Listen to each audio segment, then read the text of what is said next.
Hola, ¿cómo están? Bonito lunes, feliz lunes, espero que le estén pasando requete bien. Nosotros estamos muy contentos y otra vez les traemos la esposa del César, como siempre. Yo soy Michelle Levien y bueno, como siempre les recuerdo que la esposa del César, para los que no lo sepan, es el proyecto de Strainer para hablar de anticorrupción o de corrupción o de anticorrupción con palabras que todos usamos para poder combatir la corrupción con más que solamente con buenas intenciones. Como en cada programa tenemos noticias, tenemos una sección de noticia, una sección de caso y una sección de tipología. En la sección de noticia vemos notas que son recientes, que son actuales y platicamos de su nexo con la corrupción, con la anticorrupción y les damos a veces nuestra opinión. En la sección de caso le hablamos de casos recientes o viejos, no importa, y les damos nuestra opinión sobre la relevancia que tienen hacia la corrupción o la anticorrupción.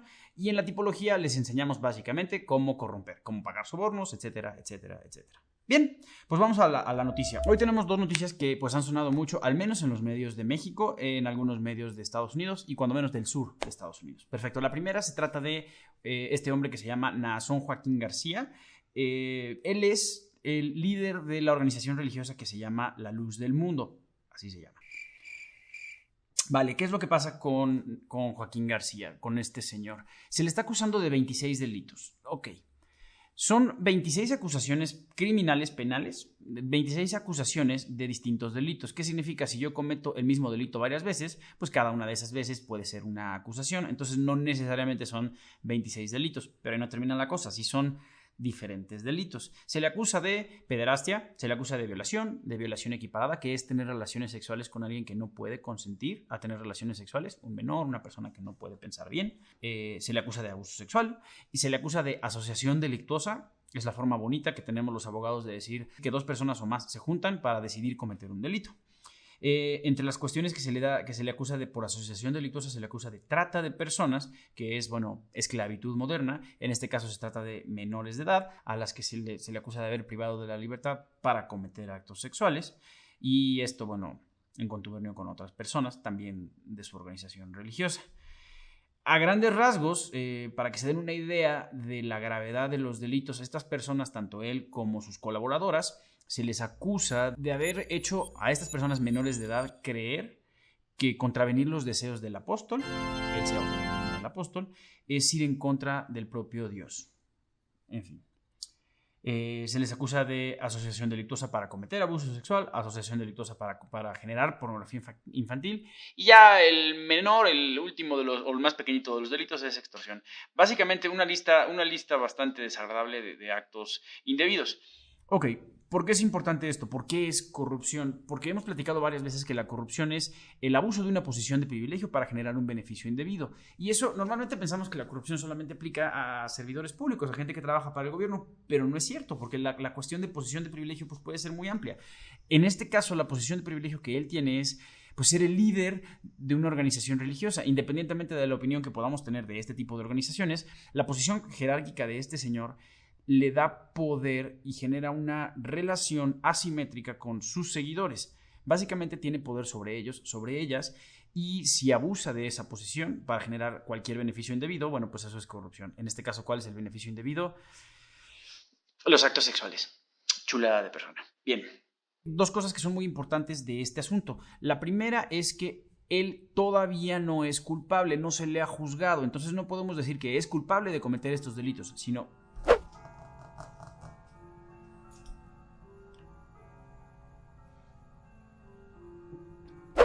¿qué es lo importante? Que todavía no es culpable. No podemos decir, esta persona cometió estos delitos. Es indebido, es inexacto y es un poquito prejuicioso. No. Tenemos que decir que se le acusa de estos delitos si hay elementos probatorios para afirmar que los cometió. La realidad es que los fiscales que presentaron esta denuncia es gente que no juega, son abogados y abogadas muy serias.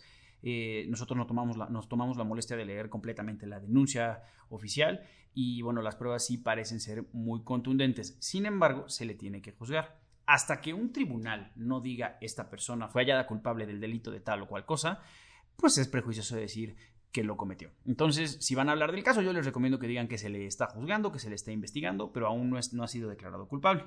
Aquí no se nos va a acusar de ser prejuiciosos. Y la segunda parte es cómo ha trascendido, cómo se ha desarrollado esta nota a lo largo de la semana. El último desarrollo, la última noticia que tenemos es que el mismo juez que está viendo el asunto ya fijó una caución. ¿Qué es caución? Lo que normalmente llamamos fianza en términos coloquiales. La fianza es este dinero que nosotros pagamos, depositamos, es como dejarlo prestado, dejarlo en depósito con el juzgado para poder seguir el juicio desde nuestra casa.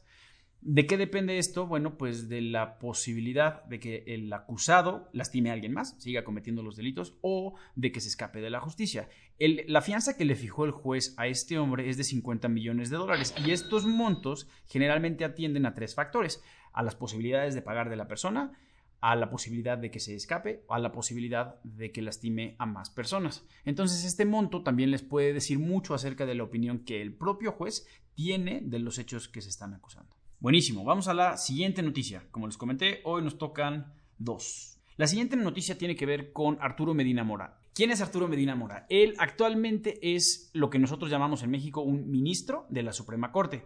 El más alto tribunal del país tiene 11 miembros y esos miembros se les llama ministros. Son jueces muy especiales, en otros países se les llama jueces, algunos magistrados, en otros se les llama justicia.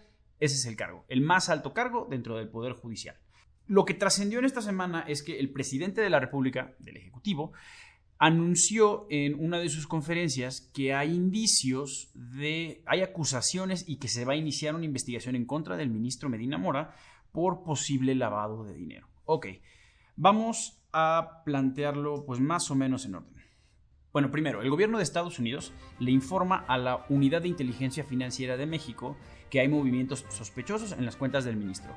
¿Qué es la Unidad de Inteligencia Financiera? Es esa parte del gobierno, específicamente de la Secretaría de Hacienda y Crédito Público, que es la autoridad de impuestos, que se encarga de luchar contra el lavado de dinero, de investigar los números, de seguirle el rastro al dinero para ver quién puede o no haber cometido delitos de lavado de dinero. ¿Qué es lavar dinero? Tomar dinero que viene de delitos y hacerlo pasar como si fuera dinero limpio. Ok. Lo que sucedió es que el gobierno de Estados Unidos informa a la UIF que hay movimientos sospechosos, así se le llama formalmente, actividad sospechosa en las cuentas del ministro. Aparentemente, hay cuentas que están ligadas al ministro en las que se movió mucho dinero desde el Reino Unido, desde México hacia el Reino Unido, desde México hacia Estados Unidos. El ministro ha negado estas acusaciones y hasta el día de hoy lo único que ha hecho es pronunciarse a través de una carta diciendo que sencillamente es falso y obviamente, bueno, pues se tendrán que hacer las comprobaciones. ¿Qué sigue? Sigue hacer investigaciones. La Unidad de Inteligencia Financiera de México tiene que investigar la información que Estados Unidos le compartió para ver qué tan cierto es y si determina que es cierto o que es muy probable que el ministro haya cometido pues actos indebidos, el delito de lavado de dinero, entonces la Unidad de Inteligencia Financiera tiene que dar parte, tiene que compartir esta información a la Fiscalía y la Fiscalía tendrá que presentar la demanda penal. Al día de hoy es bien importante, como en el otro caso, decir el ministro, sería inexacto decir el ministro cometió lavado de dinero. No, lo correcto es explicar que al ministro se le está investigando porque se sospecha, hay personas que sospechan que cometió lavado de dinero o que puede estar ligado al lavado de dinero. Todavía no se le juzga, se le investigará, se le juzgará y después tomaremos determinaciones. Bueno, ya les avisaremos de cómo se desarrollan las cosas. ¿Por qué es corrupción?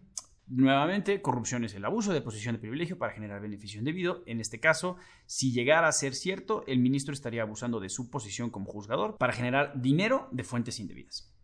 Perfectísimo. Bueno, pues ahora vamos a platicar acerca del caso. El caso que nos toca hoy es el caso de OHL y Gerardo Ruiz Esparza. Perfecto. ¿Quién es Gerardo Ruiz Esparza? Bueno, él es ex titular de la Secretaría de Comunicaciones y Transportes Federal. ¿Qué es lo que sucede? Que se le vincula a la empresa OHL, que hoy se llama Aleática. Y bueno, esta empresa es una empresa española que se dedica al ramo de la construcción, infraestructura y este tipo de cosas. Es una empresa que cotiza en la bolsa de valores y entonces, bueno, tiene muchos accionistas. ¿Qué es lo que pasó? Ok, lo que sucedió es que alrededor de 2015, una competidora de OHL aparentemente hizo públicas unas grabaciones en las que se supone que se graba al propio Gerardo Ruiz Esparza y a otros funcionarios de la empresa OHL hablando y haciendo negociaciones corruptas. ¿Qué tipo de negociaciones? Aparentemente Ruiz Esparza le solicita a OHL hospedaje en lugares turísticos. Le habla literalmente a uno de los funcionarios de la empresa y le pide descaradamente que le den habitaciones porque quiere tomar vacaciones con su familia. Esto es grave. Es delito, pero es relativamente menor. Después de esto nos dimos cuenta de que los mismos ejecutivos de OHL, presuntamente, se les identifica por nombre, le ofrecen otro tipo de beneficios indebidos a Ruiz Esparza y a su círculo cercano. ¿Qué tipo de beneficios indebidos? Bueno, pues para que se den una idea, hace poco menos de un mes se presentó una denuncia formal ante la Fiscalía para denunciar al exfuncionario por presuntamente haber pagado 1.4 millones de euros a Gerardo Ruiz Esparza a cambio de recibir contratos para autopistas. Y todavía se pone mucho peor. La acusación es que presuntamente esta persona, el ex titular de la SCT, utilizó ese dinero para financiar campañas políticas de, gobiernos locales. Nuevamente, esto todavía está en la etapa de investigación. Las pruebas, la verdad es que no nos atreveríamos a presentarlo en la esposa del César si las pruebas no fueran más que incriminatorias y si no, por no decir que son contundentes. Al día de hoy, esto es importante decirlo. Esto ya tiene varios años desde que se iniciaron las acusaciones y las investigaciones, más no las denuncias formales. Al día de hoy no se ha ejercido la acción penal y Gerardo Ruiz Esparza, pues sigue completamente libre, sigue en su casa. No se han iniciado enjuiciamientos en contra de él ni en contra de su círculo cercano. Perfecto. Bueno, pues vamos ahora a la tipología. La tipología de hoy es de las buenas, es interesante y es un poquito enredada, trae muchas cuestiones legaloides, pero vamos a platicarlo de forma más o menos clara. Es la tipología de penas convencionales. Ok, vamos en orden. Primero, ¿qué son las penas convencionales? Penas convencionales son estas cláusulas o estas decisiones, disposiciones, términos que nosotros ponemos en los contratos. Cuando firmamos un contrato, decimos, si incumples el contrato me tendrás que pagar esta cantidad. Además de que tenga que cumplir con lo que yo prometí en el contrato, las partes es muy común que fijen una cantidad específica, ya sea determinada o determinable, en la que sirva como castigo. ¿Para qué sirve esto? Para que si tú incumples el contrato, además de restituirme el daño que me pudieras hacer, por encima de eso va a venir una penalización. Normalmente le ponemos ya un monto fijo, entonces la cláusula de pena convencional dirá algo así como a la persona que incumpla se le impondrá la pena convencional de 100,000 pesos. Entonces ya sabemos que si incumplimos, además de tener que cumplir el contrato y seguir un juicio, me van a cobrar 100,000 pesos adicional como castigo. Ok, esto es muy común, se utiliza en contratos mercantiles, civiles, es una cosa muy muy común y es para disuadir a las personas de que incumplan los contratos. Hasta aquí todo bien. Ok. ¿Cómo funciona la tipología de las penas convencionales? Pues un contratista firma un contrato con el gobierno, puede ser un contrato de construcción, cualquier tipo de contrato, ¿no? Antes de esto, obviamente, el contratista y el funcionario público que otorga los contratos ya se pusieron de acuerdo. Dentro del contrato se fijan las penas convencionales, que es justamente lo que explicamos, estos montos que son fijos o calculables y se deben pagar en caso de incumplimiento. Después de esto, el funcionario público corrupto utiliza su poder para lograr que el gobierno incumpla con el contrato. Puede ser, por ejemplo, se me ocurre, me dan un contrato para construir un tren y después el gobierno decide, no, ese contrato no se va a hacer y entonces, al incumplir el contrato, al contratista se le tiene que pagar un monto. Ahora, esto es interesante. Ese contrato puede ser un contrato normal y adecuado o inclusive puede ser intencionalmente un contrato que venga mal, que venga chueco, que sea irregular o que se pueda anular. ¿Para qué? Para hacernos más fácil lo que viene después. ¿Qué viene después? Pues el contrato se cancela. Entonces todos fingimos como que el contrato era de verdad, era real, después lo incumplimos. ¡Ay, qué lástima! Ya se incumplió el contrato y ahora tenemos que pagar esa pena convencional al contratista. El gobierno paga la pena convencional al contratista, el contratista recibe su pago y le da un porcentaje al servidor público corrupto. A través de este mecanismo que pareciera normal, que está pensado para hacer que las partes cumplan con sus obligaciones, pues la gente corrupta, funcionarios públicos y contratistas, pueden sacar dinero del gobierno. Perfectísimo, pues yo me voy. Esto fue La Esposa del César, muchas gracias por estar con nosotros, pero no me voy sin decirles, como siempre, que todos los actos de corrupción se tienen que denunciar, hay que denunciarlos. Sin embargo, por favor tengan mucho cuidado. Si ustedes no están seguros de que lo que están viendo es un acto de corrupción o no están completamente convencidos, no tienen la certeza de que ustedes están físicamente seguros, no hagan nada, acérquense a alguien que les pueda ayudar. Con mucho gusto nos pueden escribir a info@strainer.mx y les vamos a ayudar en lo que nosotros podamos, pero ante todo, por favor, con mucho cuidado. Nuevamente, yo soy Michelle Levien y feliz lunes.